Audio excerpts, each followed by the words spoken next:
Big weekend for Alabama. We're going to preview the 8A scrimmage.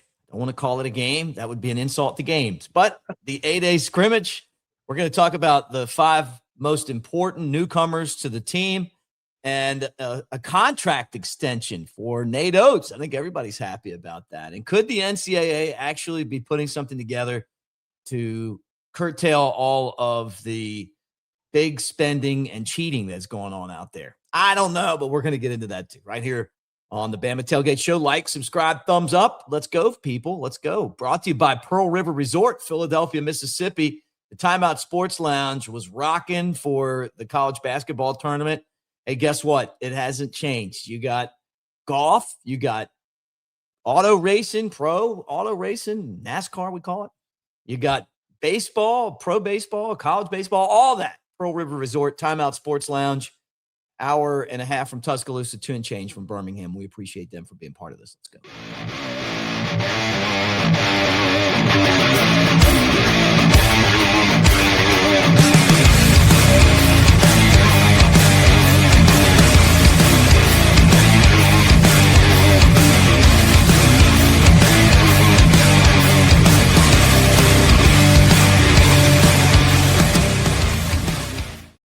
All right, there he is, Cruz Oxenrider. I'm Mick Gillespie. Good to see you, Cruz.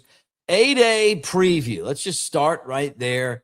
This isn't a game. I was underwhelmed the last couple of years with 8A, but what they're doing now is they're going to have, I guess, good on good, which should be pretty fun to watch. Yeah. I mean, look, if you've been to the last 2 8As, you have left very underwhelmed. It used to be something you look forward to kind of get you that football is in the air kind of feeling going into the dog days of summer. But it's been lackluster. The first one under DeBoer was kind of a hot mess. It was televised. A lot of people showed up. There was like a running clock. There was no score. It was weird. And then last year I understand it was due to injuries and not wanting to risk anything and not having enough to field like 2 legit teams, but they should have just not had it. It was abysmal. This year, I believe they're going to do a full scrimmage, a full contact scrimmage. I'm excited to see what's going to, how the intensity is going to be. From what I've heard, the last scrimmages they've had have been very physical. Have been really good. So that's what you want to hear going into the 8A game. I'm obviously everyone's going to be talking about Keelan Russell versus Austin Mack. Yeah. How's the new offensive line's going to look? We're replacing a lot of our front 7. New guys at wide receiver, electric playmakers. So it's a lot of questions going into it, but the only thing anyone's really going to take away from this, which quarterback looks like they're in control for the starting QB1 job. Yeah. I mean, and that's kind of been a topic of conversation here week after week. You hear Austin Mack is probably a little bit further ahead than Keelan Russell, but Keelan Russell's got more talent, obviously more arm strength, the way that he spins the ball.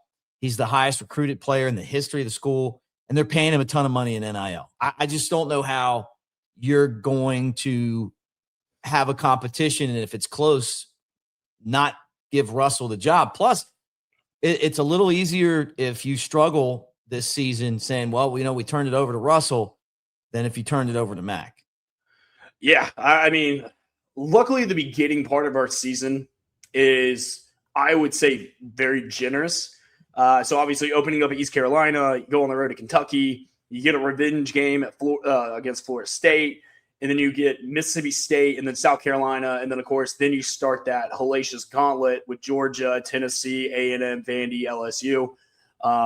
So you have time to figure it out. I don't think – it almost kind of reminds me of like 2016 with like Jalen Hurts and Blake Barnett, who's really going to take over the fold. So I'm really curious to see who wins it in camp, because I don't think Keelan and Austin Mack talent-wise, I mean, you're getting 2 different guys. You're getting a rocket arm, gunslinger, big physical guy in Austin Mack, and then you're getting the prolific, accurate, just looks different coming out of his hand in Keelan Russell. So I think it's really going to who wins the locker room. I think it's going to be the guy for DeBoer. I don't think we're going to get a starter coming out of spring. If we do, I'll be genuinely shocked. unless someone just comes out and just like if Keelan Russell comes out, throws like 7 touchdowns and Austin Mack looks lost on the other side. But I don't see that happening. Everything I've seen and heard that Austin Mack and Keelan Russell are pretty neck and neck right now. That kind of gives me a feeling that Kalen DeBoer is going to reward that loyalty that Austin Mack has shown, following him from Washington all the way to here, waiting his turn. There was a reason why he came into the game against Indiana when Ty got hurt. Everyone was shocked when it wasn't Keelan Russell.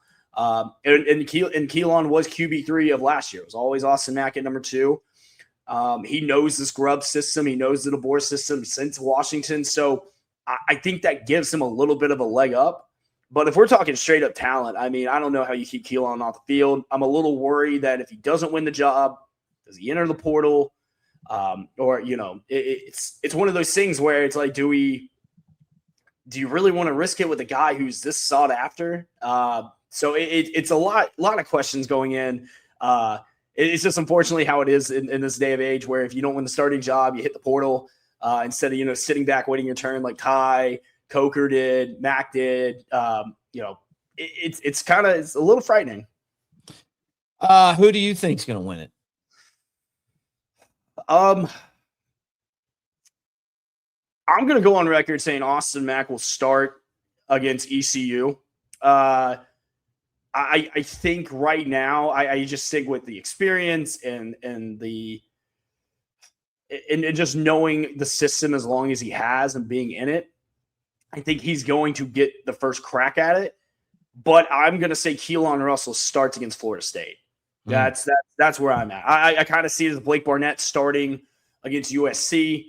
Jalen comes in a few drives, because I think that's how it's going to be. I think this thing's going to be so neck and neck, where it's going to be hard to not see what both can do in real live game action. Right. And so I think that's what we're going to look at. Let me correct myself too, Cruz, because I know Austin Mack has just a rocket arm. So I don't say, like, he doesn't have. They both have really good arm strength. I guess Mack has the stronger arm, and then Russell would have the more elite accuracy, and then the ability to run too. Yeah. Well, and Keelan can run. I think if we're looking at running, I think Austin Mack's probably a better runner, a more physical runner. But I don't think these guys are as mobile as everyone thinks. Keelan's a pocket passer. I mean, he is. I mean, the way he dots, I think he can run. We've seen little glimpses of it, but he wants to throw the ball first. I mean, he is definitely even Bryce. Bryce was the same way. Bryce can run, but that wasn't always his first option. He was just an improviser. And I think Keelan's a little bit more of an improviser than a true scrambling guy. So I'm curious to see. I don't think these guys are as mobile as Ty Simpson was, or Jalen Milroe was. But I think these guys, arm strength and talent-wise, we're going to see something completely different that we haven't seen since DeBoer got there. Like, these guys are DeBoer's guys. They recruited them. What does that mean, though? I mean, like, I think when we look at it, if you look at what DeBoer has had at Washington, that was all timing. It's all rhythm. It's all timing.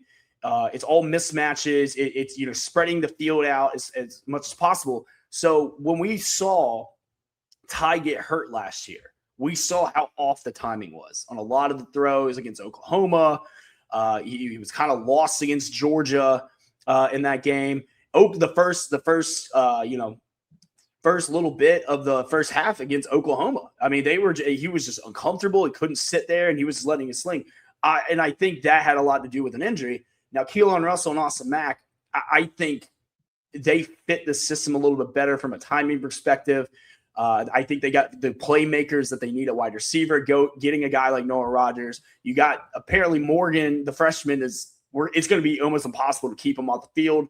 Ryan Williams looks like he's resurged as himself, having great scrimmages. Rico Scott getting involved. So I think we're going to see a lot of Washington 2023 this year, which I'm excited about, because that offense went to a national champion, led the league, or led the country in offense. So I think we're going to see a little bit more of that this year. I think, and that's going to be like what DeBoer has built offensively. So a lot of these guys like Milroe didn't really fit that. He was just a freak athlete. And, it really saw when it was getting to throw the ball in the intermediate routes, like the short yardage. Yeah, Milroe had a cannon, but you just can't go deep every time.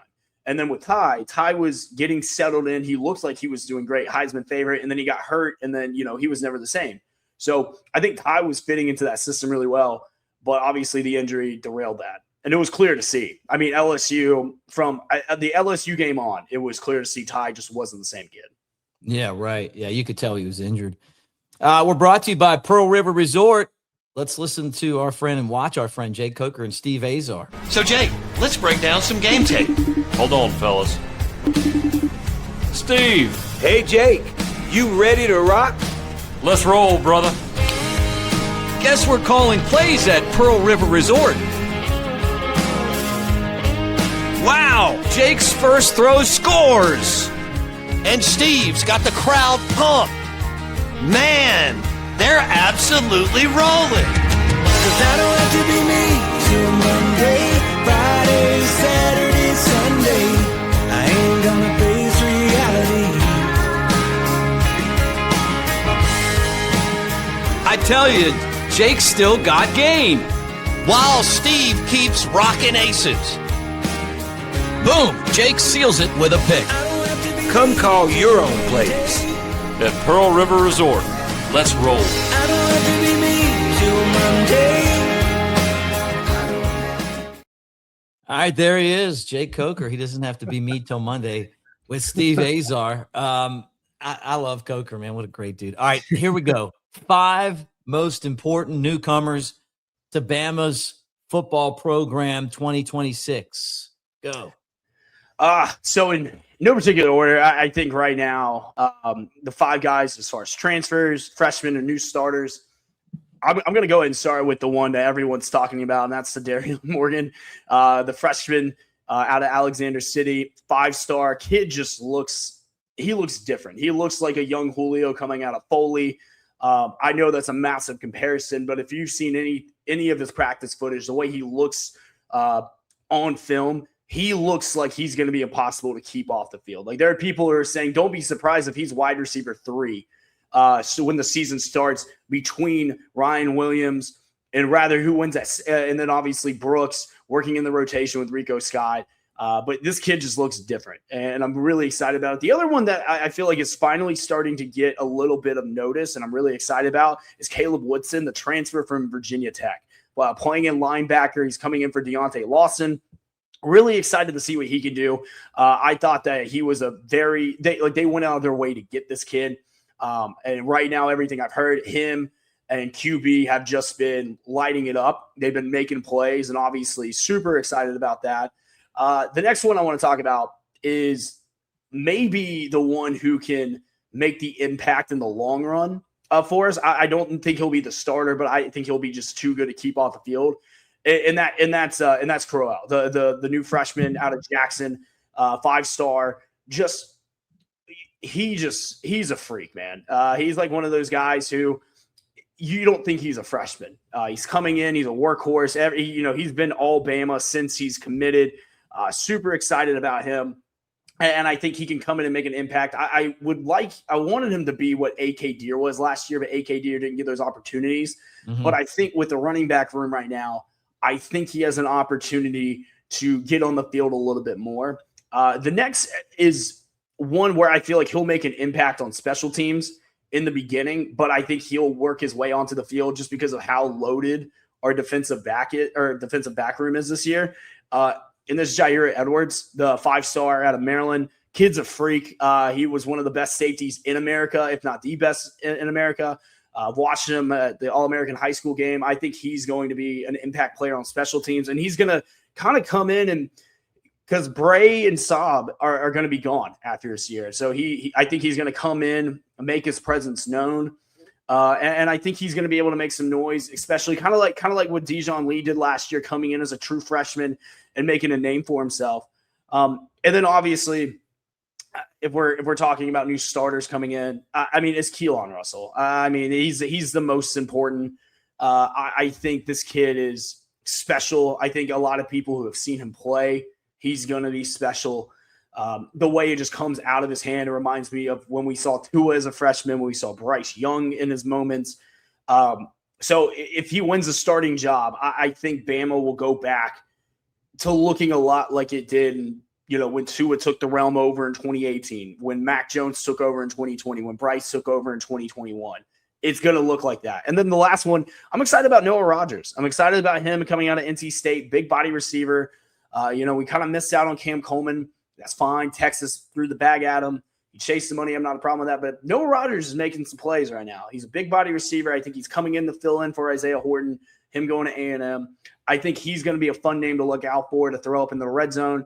I think he's a perfect to pair with Morgan, Ryan Williams, and Brooks. You spread it out 4 wide with those guys. We're looking dangerous. So those are the 5 guys, the 5 newcomers who are going to be involved with Alabama that I'm really excited about. All right, guys, don't forget New Life Art. That is Daniel Moore and his amazing prints, including buzzer beater, crispy screen. There's one of Ryan Williams, now Ryan Coleman Williams, making an amazing catch against Georgia. All of those 20% off when you use our promo code Bama Tailgate. All right, my turn to give you the 5 that I think are going to have the biggest impact. And I'm going to go with guys that transferred in instead of really talented freshmen. And I think I'm going to start with Rayson Delgetti.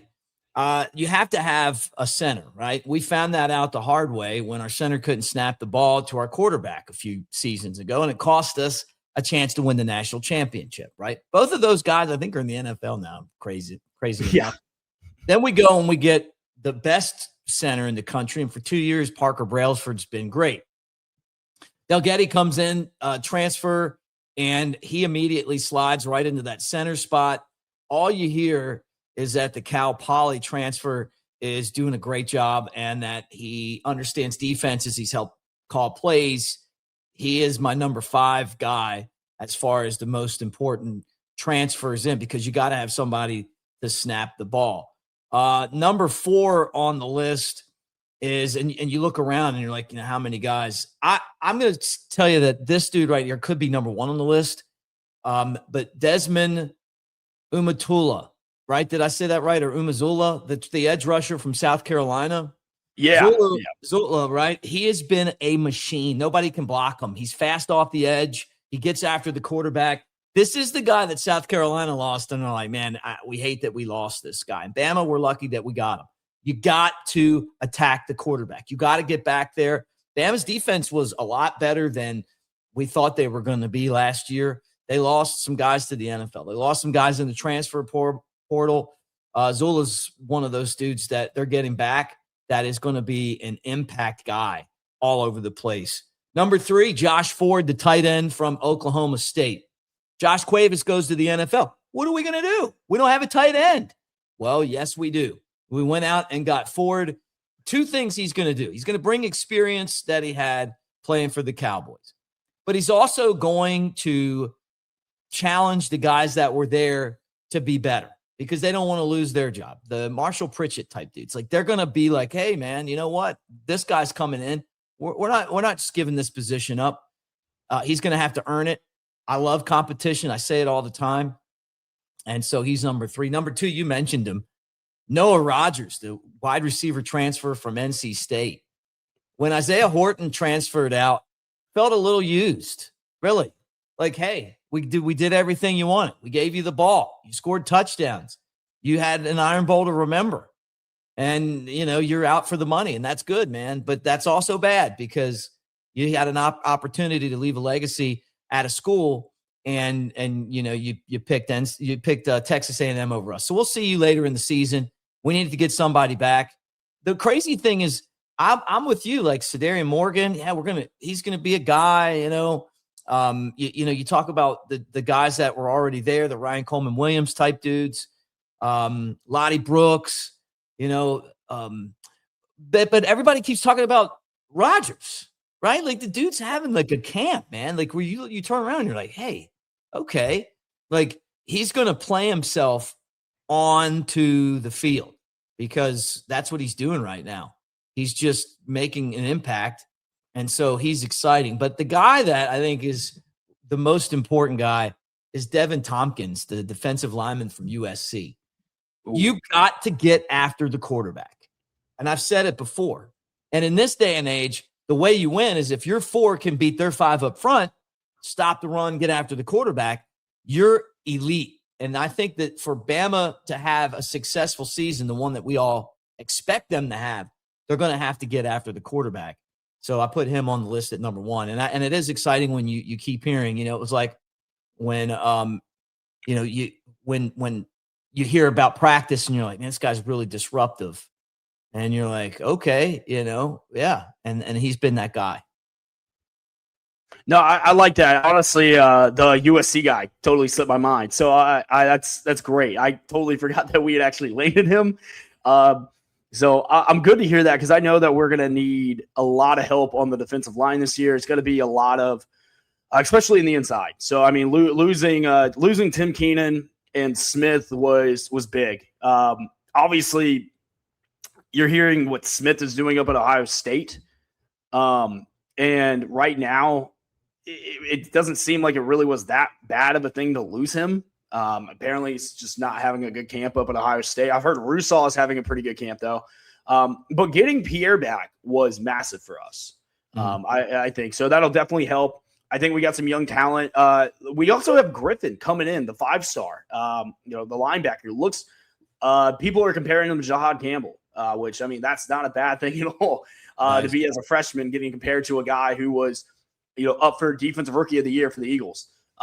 So I think we have some really young pieces coming in. I think with how good our defensive backfield is, I think we have the best. I think we have the best defensive back in the country. We got Brown, we got Lee, we got Red Morgan, we got Sabb, and we got Hubbard. I mean, all those guys are just veterans. They're smart. They're playmakers. Like, we have 2 CB1s. Right. I mean, it's great. I mean, DeJohn Lee came in and took a Dory Jackson spot and never gave it back. I mean, it was nuts. And the fact that we get him for 2 more years, knock on wood, he doesn't leave. But and obviously I'm hoping it's not Brown's last year, but I mean, he can play himself into a high round draft pick. We know it's probably Bray and it's definitely Sabb's last year. So I think with how good our defensive backfield is, I think getting the young guys in the front 7 is going to be a massive help getting us ready. Because like I said, the beginning of our schedule is not that bad. Mm-hmm. It gets tough. It gets tough. And I tweeted it out the other day because someone was trying to say that Ohio State's 3-game stretch of Indiana, Oregon, bye week, USC was harder than Bama playing Georgia, at Tennessee, A&M at home, at LSU, at Vandy. No, it's not harder. Then congratulations, you actually don't have to play Northwestern, Rutgers, and UCLA back to back. Like, I'm tired of. Yes, Indiana was generationally great last year. We don't know if Indiana is going to repeat any of that success this year. You assume so because of Cignetti. Yeah. And what has USC done since Pete Carroll? And like, they haven't done anything. Every year I hear it's USC's year. Like, that they are the Tennessee of the West Coast. This year is our year. It's annoying. Like Lincoln Riley has, granted, he's had some great recruiting classes. Okay. What has he done? He loses 3 games a year. They don't play defense. He ran away from the SEC because he didn't want to be at Oklahoma when they came to the SEC because he was tired of getting beat by the SEC. Right. So I'm not scared of Lincoln Riley. I'm like, USC does nothing for me. They haven't been exciting to watch since Reggie Bush, Matt Leinart, and Lindell White. Like, I'm sorry. Right. Back in the day. I mean, they did have that one year with Sam Darnold, that Rose Bowl against Penn State with like Saquon Barkley and them. That was an incredible game. But other than that, like, I get Oregon. I think Oregon is going to be a top team this year. Indiana, I would like to assume so, but I mean, they lost all their 25 and 6-year-olds, so I don't really know what's going to happen with them. So, yeah, it'd be interesting. I mean, I would love to see them. I don't know. I mean, we'll see what happens. It's so unpredictable now, with the NIL and the transfer portal and buying rosters and guys leaving and lack of loyalty. And I'm going to get into that in a second. QR code right there, Mick Nation, Avenue D. that's our Web3 home, guys. We're just trying to keep that going during the off season. So we got a lot of baseball questions on there and stuff, opportunities for you guys to win money and prizes and stuff. So hit that QR code and be part of Mick Nation. All right. So this is why I wanted to bring this up. I'm going to talk about Nate Oats' extension here in a second, but the NCAA is looking at age limits for student athletes. Basically, you can play 5 years and that's it. The president signed an executive order that's supposed to help the NCAA have a little bit of teeth with, their rules. It feels like to me that if something doesn't happen, then the college sports and they're already kind of going there fast. They're going down the tube. Yeah, I mean, it's one of these things. You're hearing like, oh, we're gonna change like the transfer portal rules, and we're gonna change the salary NIL cap, and we're gonna change a bunch of different things. Until it happens, I think we are basically a semi-professional league now. I think that's what we just need to embrace. Until there's actually some real change. I thought for the first couple years, NIL was a good thing. I thought it was actually being able to make money off your name, image, and likeness. Exactly what it meant for. Like you had a personal brand. Like I thought Bryce Young did it right. I thought CJ Stroud, guys like that, where it actually seemed like they were building something. Quentin Ewers was another one. Like he was like those made sense. What we're doing now, we're buying teams. Like we're legitimately buying teams with a salary cap. Like there's a rumor going around the SEC that there's a school who forked up a bunch of promises and fake checks, and those checks are bouncing. I don't really. Someone sent like it out. An SEC school.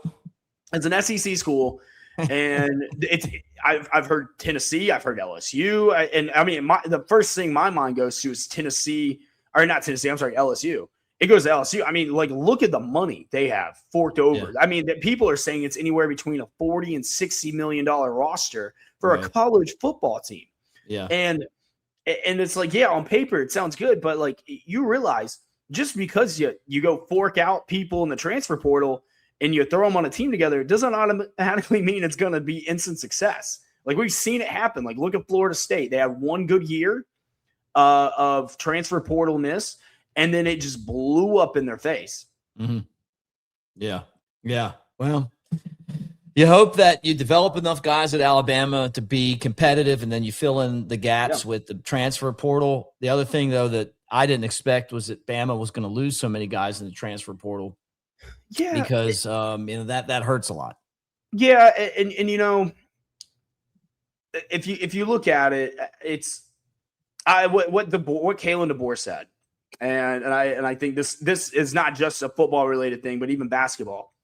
We're not overpaying for guys that we don't need. Right. And he said it. He's like, we got value, and I genuinely believe that. Did we get a lot of sexy names? No. We didn't. Like we didn't get Cam Coleman. We didn't get Hollywood Smothers. They both went to Texas. They got the bag. We'll see if Sarkisian can actually do something with it. We got guys who fit our system, who didn't cost a ton of money, who will come in and work their ass off. And I genuinely believe that. Like I was excited to get Noah Rogers. Noah Rogers was a big time recruit, and it looks like it's paying off. Mm-hmm. We have a ton of impact freshmen coming in that are going to add value to the depth. Like if there's one thing that I do have faith in Kalen DeBoer, it's getting the most out of his players, because we saw what he did with that Washington team, where their highest recruit was a 3-star, and they went to a natty and they went undefeated. They beat Oregon's 5-star, 4-star roster. They beat USC. They beat Texas. And it took, a Michigan team that genuinely deserves an asterisk next to their name for their championship. Like that was the only team that got them. So I think with the guys that we're losing, yes, it sucks. Even in basketball right now, we're losing some guys. Sherelle is on a do not contact. It stinks, but unfortunately, until someone does anything about the NIL and the transfer portal, this is just the game we're going to have to play. Yeah. If you guys are at the 8A game on Saturday, and you look for something to do afterwards, hit my man up at Brown Shed Glass Studio. That's JK. He's going to be at Kentuck Park. That's where he brings all of his cool stuff, man. I got the Alabama A in glass that he made. I got the Grateful Dead Steely that he made. They're great stuff, man. He's a big Alabama fan, professor at the university, and then someone that watches our channel, and we want to support him. So check that out Saturday in Kentuck when he's there with his whole setup. And you guys could just buy your Alabama A and take it home with you and hang it in the kitchen like I did, and you'll love it. All right, final topic. You kind of mentioned it. Nate Oats signs an extension. Big win for Greg Byrne to keep this guy around. He is basketball at Alabama. Yeah. Let me tell you, as a Bama fan for a long time and an alumnus, someone that tries to tell you guys the truth, even when you don't want to hear it, we do not appreciate this guy enough. But with that said, we do appreciate him a lot because look at how much he's getting paid. He's a top 5 coach now. He deserves it. But without him, our basketball program's no good. Now, a couple things. First off, his teams are consistently good. They play their best in the tournament. He's taken us to places we've never been before, and they make money. So all those things lead to a raise for this guy. So congratulations to him, and I'm glad that we're keeping him around. Yeah, I mean, you nailed it. He's a top 5 coach in America. He's getting paid like a top 5 coach in America. Since we gone on these stretches, I mean, look at the teams that he's lost to in the tournaments since we made these runs. We lost to UConn. Well, UConn went back to back, so that's kind of tough. We lost to San Diego State. San Diego State played in the Natty. We ended up losing to Duke. Duke was arguably one of the best teams that never won a national championship with all the guys that they had. And then, of course, so we played Michigan, who dominated everybody they played. Like we were the closest team to play. Like being there in person, watching them in Chicago, we shot the lights out in the first half. And as great as it was, there was no way we were going to be able to keep up that performance. Like Michigan was, you can't coach 7 foot. Like it's impossible. Yeah, right. And so people are like, oh, Nate's never going to get done. I don't believe that's true. I think Nate has shown that his system is working. We definitely need to emphasize on getting a big man. I think that has been more clear than ever. The last couple of years, we have just been dominated from a height perspective. Obviously, Cliff was great the 1 year we got him. I loved having Cliff. But just watching Florida, watching Michigan, we need some height. And then obviously, if we lose Sherelle, which I don't know what's going to happen there. I know there's some offers going out there for him for some big time money. There's Florida's been rumored, Michigan's been rumored, Michigan State. It would, obviously it would stink to lose him, but there's a price tag where it's just hard to say no. And I know we're not going to overpay for, some of these guys. I think there's going to be a lot of guys in the transfer portal that we can go get and fit in our system. Obviously, like getting Allen back would be massive. Aiden coming back would be a really big win for us. So, and then we got some good freshmen coming in. So I think Nate has done a fantastic job. I think he's going to continue to do a fantastic job. Like I said, I was never worried about UNC. I was never worried about Kentucky. The only job I would ever be worried about would be Michigan State. But now that with this contract extension, I feel like those worries are going away.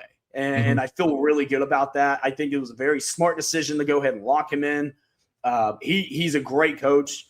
I'm glad I've never been happier to be wrong about a coach. Yeah. Look at you. You wear it every show. It's all right. Listen, man. I know, but still, it's great. So I'm very excited. I used to give Fluffopotamus a hard time. I'd be like, Bama, I never could see this coming, dude. Like, and he'd be like, oh, Nate Oats going to be great. He did good in Buffalo. He was all bought in.